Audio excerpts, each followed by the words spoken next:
What is good, Tesla family? It's Ray J back with another video. And in this one, I'm going to be breaking down what's going on with Tesla, SPY, Nvda, the QQQ, and a couple of other tickers. I'm going to break down what the news is saying about Elon Musk and the markets, what the economic data is suggesting, and what you should be watching for as time progresses.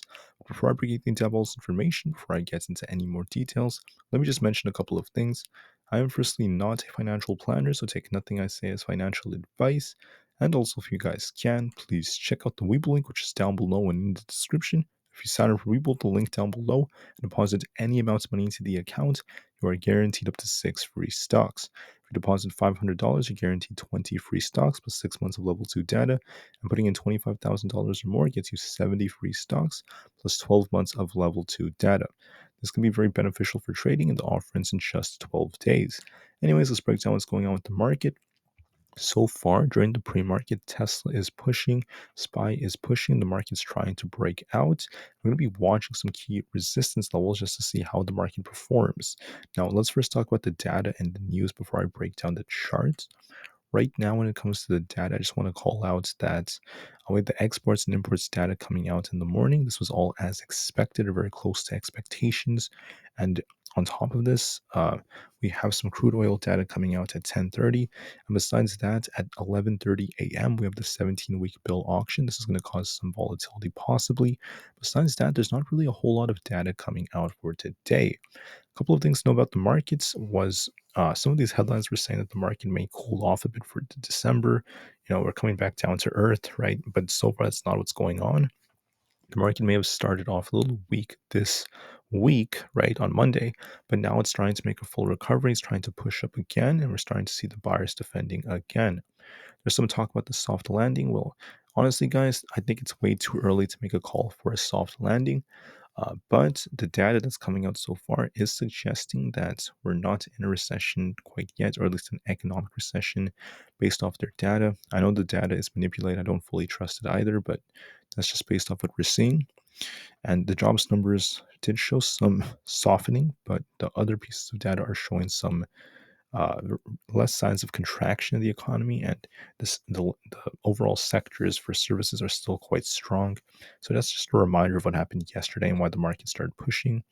Bitcoin is on a tear right now, hitting 44,000, the highest we've seen since April 2022, being up 150% for the year. That's good news as Bitcoin's continuing to push. And Tuesday wasn't a great day for the big cable companies. They're dealing with some issues right now. Charter Communications fell 8% after their finance chief said that they could lose their broadband internet subscribers during the current quarter. So, with that being said, let's break down some more headlines. Elon Musk is saying that the low cost of Tesla is advanced. Manufacturing is going to be revolutionary, and I do agree with that. Manufacturing will be revolutionary as time goes on. They're just getting started. And for the short term, however, with the Cybertruck coming out, it is going to be quite difficult, but it's just another hurdle that Tesla is going to get past. It may take them a while, but Tesla will prevail ultimately. On top of that, Elon Musk is referring to the low cost EVs coming out soon, the $25,000 Tesla. Musk is still talking about that. There's no sign that it's like officially released yet, but we'll be watching for this over the next year or so. There could be some new announcements coming. Norway unions are warning that they may block Tesla cars meant for Sweden. So not only was this spreading to Denmark and Sweden, but now Norway may be joining, which is some negative news when it comes to the unions right now for Tesla and the ports being blocked. So we'll be watching this very, very carefully to see what else happens. This is a little negative for Tesla. Let's hope Tesla tries to get its way back up through this. We're starting to see more things going on with the Swedish strikes. This is continuing to grow right now. And, once again, let's see if Tesla tries to negotiate and comes to an agreement. But this is just making headlines thus far, and I'm not saying anything else. Despite that, Tesla's still trying to hold up. We're going to be watching some key levels on Tesla in the market. As a reminder to everyone, when you go to the daily time frame on Tesla, it is still looking bullish because when I zoom out like this and show you, Tesla is on an uptrend. We're making higher highs and higher lows, continuing to bounce off support, continuing to hold up on the daily time frame. On the hourly, I just want to call out that the hourly is looking quite decent. If you look at Tesla and how it's looking, we're trying to push a little higher, but we have to watch this resistance very close to this 242 zone. So watch this 242 resistance. We're trying to test it now. If we break this, watch 244 to 245. And if we break that, 247 is our next level. If we get above the high we made yesterday, I expected to try to test this trend line towards 250. We could see an attempt for 250 if we try to break out. Make sure you watch it very, very carefully. If Tesla rejects, make sure you watch support. Well, 242 is where we have some support. Below that, we have 240 coming next, which is where our gap is. We have a gap down here. Then we have 238, then 235, and then this support right over here. So those are some levels to watch for. As of right now, Tesla's trying to push higher. We have these imbalances to fill. If it gets above 242.5, if it tries to hold above that, we could see an attempt to break out for 244 to 245, then 247. If it breaks this high, we have this blue trend line acting as our resistance. Tesla definitely has potential to push up higher. On SPY looks bullish right now. It's trying to push out. It's trying to break out. If we manage to hold above 458, look for an attempt to fill the gap very close to 459. The question is, will SPY reject off 459 to 460, or do we continue to break out? If we push towards the 459s, if we reject, it could come back down to where we broke out from, back to 457.5.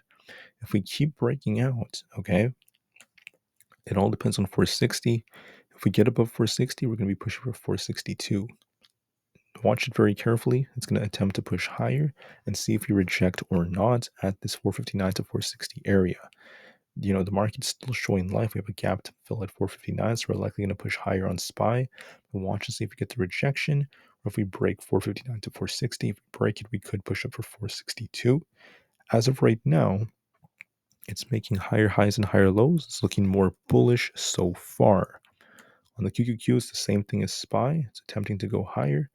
We're going to be watching, and this is what I called out yesterday. If we did break 388, we have this gap to fill. We're going to likely fill this gap, so watch for a push for the 390.6 area. As it pushes higher, the question is, do we reject just under 391 and come back down to 388? Or do we break 391? If we break it, we could make an attempt for 393 and just continue to push up higher. We're going to be watching this very, very carefully to see if that ends up being the case. So watch the gap fill at 390.6. We'll see if it keeps breaking out past 391 or not. That's going to be key for now. We're on a slight uptrend as well. You can even draw a trend line. So watch that very carefully. As of right now, the triple Q is holding up. It's trying to push in the pre-market. We'll see if we get a rejection or not, but we are kind of uptrending like this from this trend line. You could draw that out too. So watch and see this gap fill. Do we reject at 391, or do we keep pushing past it to get to 393 and then slow down? As of right now, we look like we could push a little bit more. On Nvda, this is at resistance at 472. If Nvda breaks 472, it's going to come up to 475. If that breaks, and that's where the previous support was becoming resistance. If that breaks, 480 is going to be our next target. This 480 area. If that breaks, there's 482. If we're bearish, you want to see it lose 472 and come back down to 468. If that fails us, it's going to be coming down to 465. What do I think Nvidia is going to do? Well, we're at resistance. We're kind of struggling to break 472. So we'll see if it breaks or not. If we're bearish, you want to see it lose 468. If we're bullish, you want to see it get above 475. As of right now, it's kind of stuck. It's been shopping in the pre-market. It pushed up and it's been stuck between 468 and 472.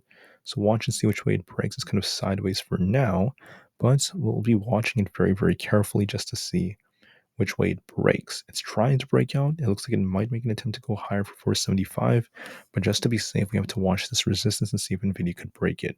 This is where Nvidia got stopped in the past, just a couple of days ago on Friday, so we'll see if Nvidia could break this high. It looks a little bullish technically. This is making higher highs and higher lows, but this resistance is tough, and we'll see if Nvidia could get above 475. If it achieves that, it could push higher. If it fails, then it is what it is. But I think that it's looking more bullish right now. It's trying to push up for the time being, and we'll be watching this very carefully. Watch this even pops and then rejects, or if it pops a little higher. For now, it looks like it could try to push a bit higher before we see some kind of rejection, right? With that being said, looking at Aapl, last but not least for Aapl, looking bullish. It actually tested the high from yesterday. 194.37 is where we have resistance. If we break that, watch 195 and 196. For support, watch 193.5, then we have 193, 192.5 below that.